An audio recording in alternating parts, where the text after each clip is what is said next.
You're scrolling through social media at 2 in the morning, and you see another one of those posts about some 20-something who's making 6 figures a year from dividend income. Meanwhile, you're sitting there with $25,000 in your savings account, wondering if you should feel proud that you saved it, or embarrassed that it's just sitting there earning about as much interest as a lemonade stand in Antarctica. Here's the thing, though. What if I told you that your $25,000 isn't just pocket change? What if I told you it's actually the foundation of a financial empire that could eventually pay your rent, your groceries, and maybe even that subscription to 17 different streaming services you forgot you had? Today, we're going to break down exactly how dividend income works, what you can realistically expect from $25,000, and how this money can snowball into something that would make your future self want to travel back in time just to high-five you. If you're interested in turning your savings into a money-making machine that works while you sleep, make sure to subscribe to the channel and hit the like button if this information helps you out.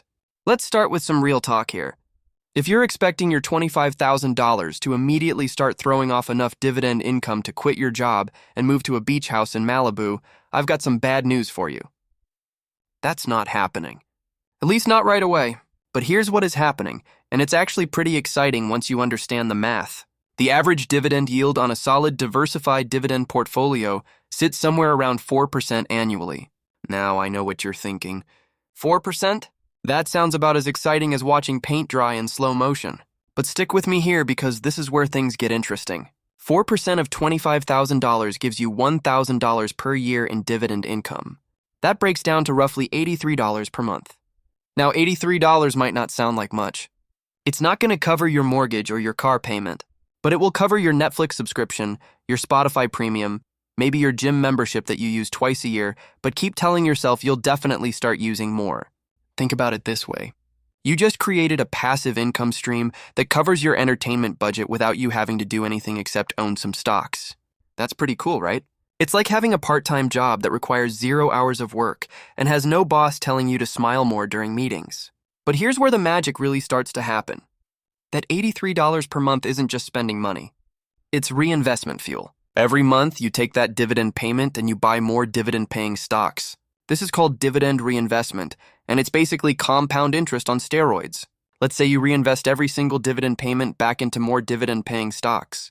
After 1 year, you don't just have $25,000 anymore. You have $26,000. After 2 years, you have $27,000 and change. It doesn't sound like much, but remember, we're playing the long game here. Now here's where people usually start rolling their eyes and saying, Adam, at this rate, I'll be dead before this makes any real difference. And you know what? If you stop here, you're absolutely right. But what if you don't stop here? What if, instead of just relying on dividend reinvestment, you also keep adding to your investment? Let's say you can manage to invest an additional $200 per month. That's about $50 per week. Less than most people spend on coffee and impulse purchases at Target. Now we're talking about a completely different scenario. You're not just earning dividends on your original $25,000.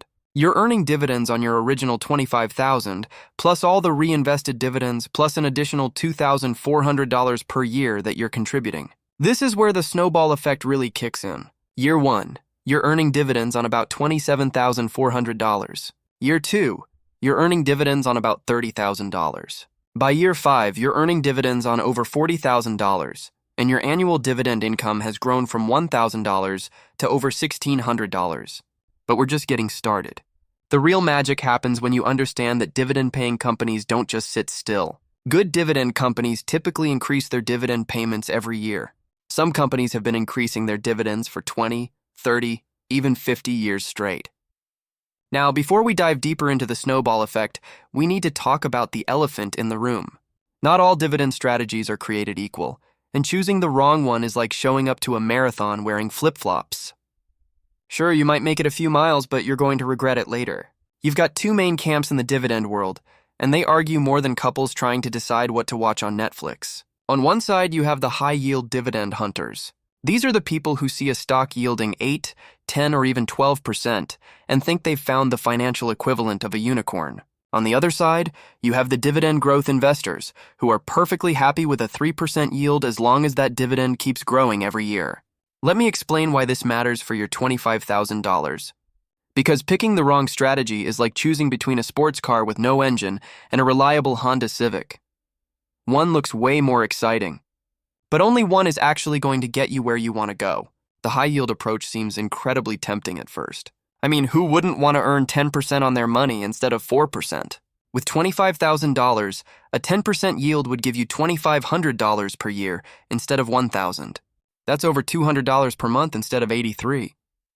Suddenly, you're not just covering your streaming services, you're covering your grocery budget too. But here's the thing about high-yield dividend stocks that nobody likes to talk about. They're high yield for a reason, and that reason usually isn't because this company is so amazing that they just love giving money away. Most of the time, it's because the market thinks there's a decent chance that dividend is going to get cut faster than your patience during a software update. Think about it this way. If a company is paying out 10% of its stock price in dividends every year, that means they're either incredibly profitable or they're paying out more money than they're actually making. And spoiler alert, it's usually the second one. These companies are like that friend who always picks up the check at dinner even though you know they're broke. It's generous, but it's not sustainable. When these high-yield dividends get cut, and they often do, two things happen. First, your income drops dramatically. That 10% yield suddenly becomes 5% or 3% or sometimes 0%. Second, the stock price usually tanks because everyone else who was chasing that high yield suddenly realizes the party's over and heads for the exits. So you end up with less dividend income and a lower stock price. It's like ordering the expensive steak at a restaurant and then finding out it's actually just hamburger with delusions of grandeur. Now let's talk about dividend growth investing, which is basically the tortoise in this particular race. Dividend growth companies might only yield 3 or 4% initially, but they have a track record of increasing their dividend payments every single year. We're talking about companies like Coca-Cola, which has increased its dividend for over 50 years straight.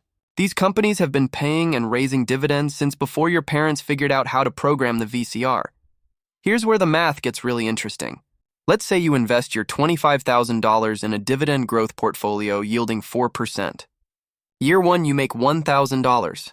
But if that company increases its dividend by 5% annually, which is pretty typical for quality dividend growers, your dividend income grows to $1,050 in year 2, $1,102 in year 3, and so on. After 10 years, even without adding any new money or reinvesting dividends, your annual dividend income would be over $1,500. That's a 50% increase in your passive income, just from the companies getting better at making money and sharing it with you. Now that we've established why dividend growth beats chasing high yields like a dog chasing its own tail, let's talk about how to actually build this thing. Because knowing the strategy is one thing, but executing it without accidentally turning your $25,000 into a very expensive lesson in what not to do is another thing entirely. Here's where most people make their first mistake. They think building a dividend portfolio means buying 50 different stocks because diversification is good, right? Wrong. That's not diversification, that's collecting. It's like trying to build a baseball team by drafting every player in the league. You'll end up with a lot of players, but most of them will be riding the bench while you're trying to figure out who actually knows how to play the game. With $25,000, you want to think like a smart, lazy person. You want maximum diversification with minimum effort and minimum fees. This is where exchange-traded funds, or ETFs, become your best friend. Think of ETFs as the Costco of investing. Instead of buying individual items, you're buying a giant bulk package that contains everything you need. For your core holdings, you want to focus on dividend-focused ETFs that do all the heavy lifting for you. Something like the Vanguard Dividend Appreciation ETF, which holds companies that have been increasing their dividends for at least 10 years. It's like having a professional stock picker who only chooses companies with a proven track record of sharing the wealth, except this professional works for almost free and never takes vacation days. These ETFs typically hold hundreds of companies, so if one company decides to cut its dividend because the CEO spent too much money on a new yacht, it's not going to sink your entire portfolio. It's like having a backup generator for your backup generator. Redundancy might be boring, but it's also profitable. Now, here's where it gets interesting. You don't want to put all $25,000 into just one ETF, even a really good one. That would be like going to a buffet and only eating the mac and cheese. Sure, mac and cheese is great, but you're missing out on all the other delicious options. Instead, you want to split your money across different types of dividend investments. Maybe 60% goes into a broad dividend growth ETF. 20% goes into a high-quality dividend ETF focused on large, stable companies. And 20% goes into individual blue-chip dividend aristocrats. Dividend aristocrats, by the way, are companies that have increased their dividend for at least 25 consecutive years. These are the overachievers of the dividend world. They're like that friend who's been working out consistently for 20 years while you keep promising yourself you'll start next Monday. Companies like Johnson & Johnson, Procter & Gamble, and McDonald's have been paying and raising dividends through recessions, market crashes, and even global pandemics. These companies have been making money and sharing it with shareholders since before the internet existed. They've survived everything from disco to TikTok dances, and they're probably going to survive whatever weird trend comes next. When you buy individual blue-chip dividend aristocrats, you're not just buying stocks. You're buying pieces of businesses that have proven they can make money in good times and bad times. It's like investing in that one restaurant in your town that's been packed every Friday night for 30 years. The menu might change, the decor might get updated, but people keep coming back because they know what they're getting. The beauty of this core portfolio structure is that it's simple enough that you won't spend your weekends researching obscure companies and complicated enough that you'll actually make money. You get the stability of ETFs, the growth potential of dividend aristocrats, and the peace of mind that comes from knowing your investments have been tested by time and market volatility. Plus, with this structure, you can set up automatic dividend reinvestment and basically put your wealth building on autopilot.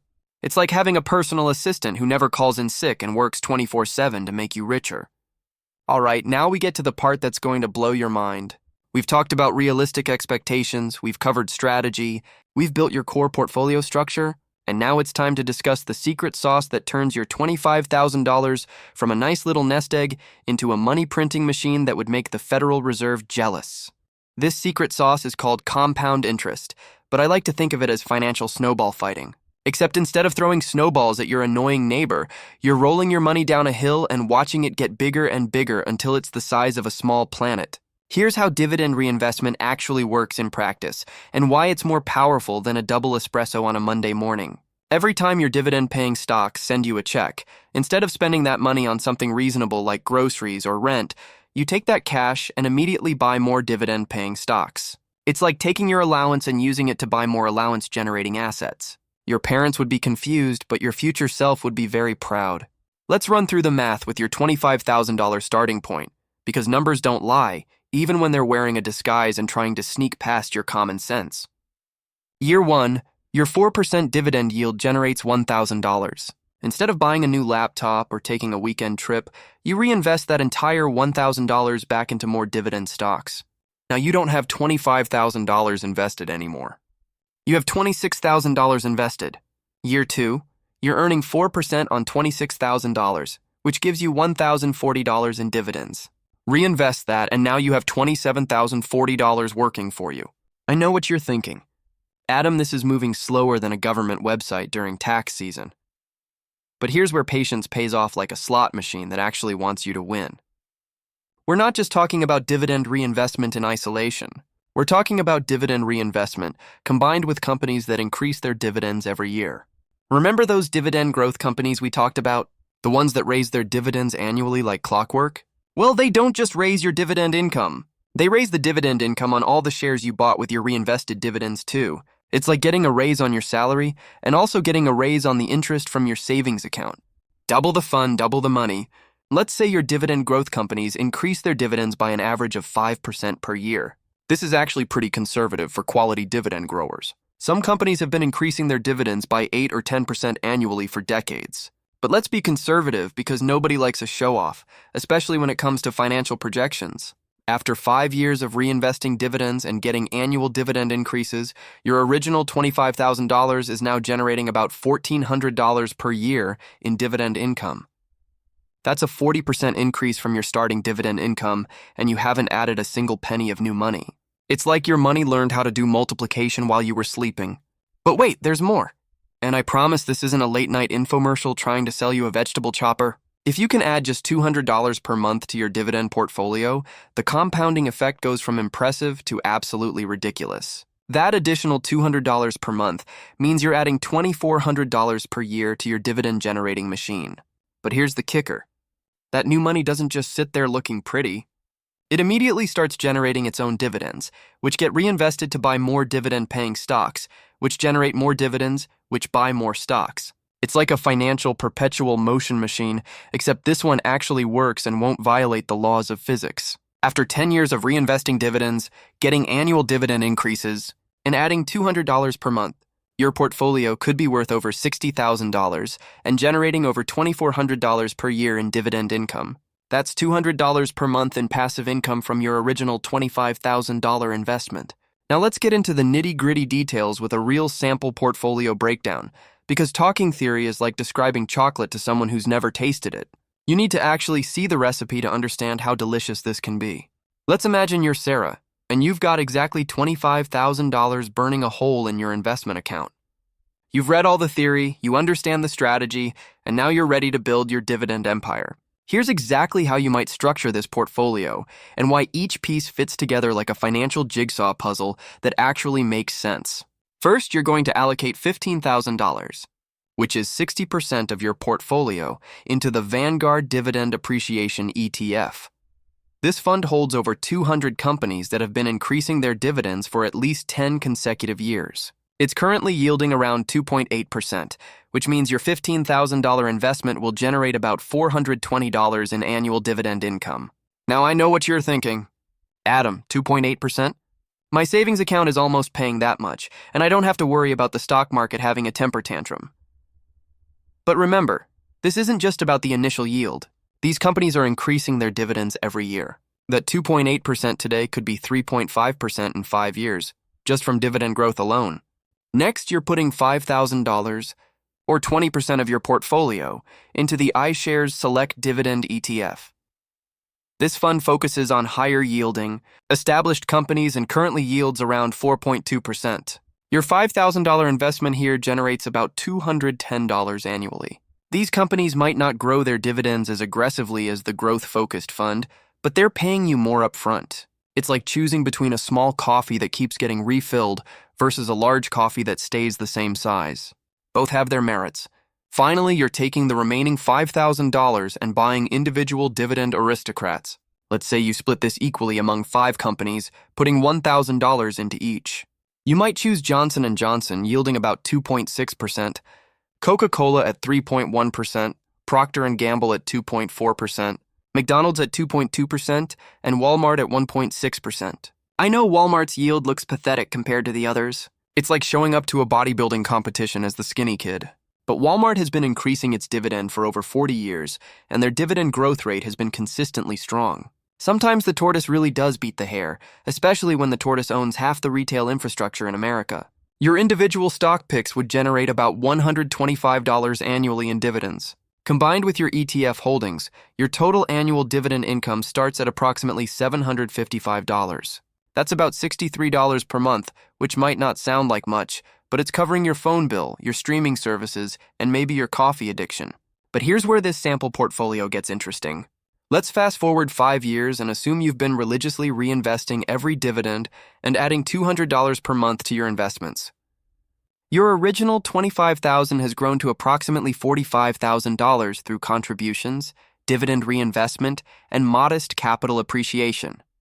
More importantly, your annual dividend income has grown from $755 to about $1,500, thanks to dividend growth and reinvestment. That's nearly doubling your passive income in 5 years. Your monthly dividend income has grown from $63 to $125.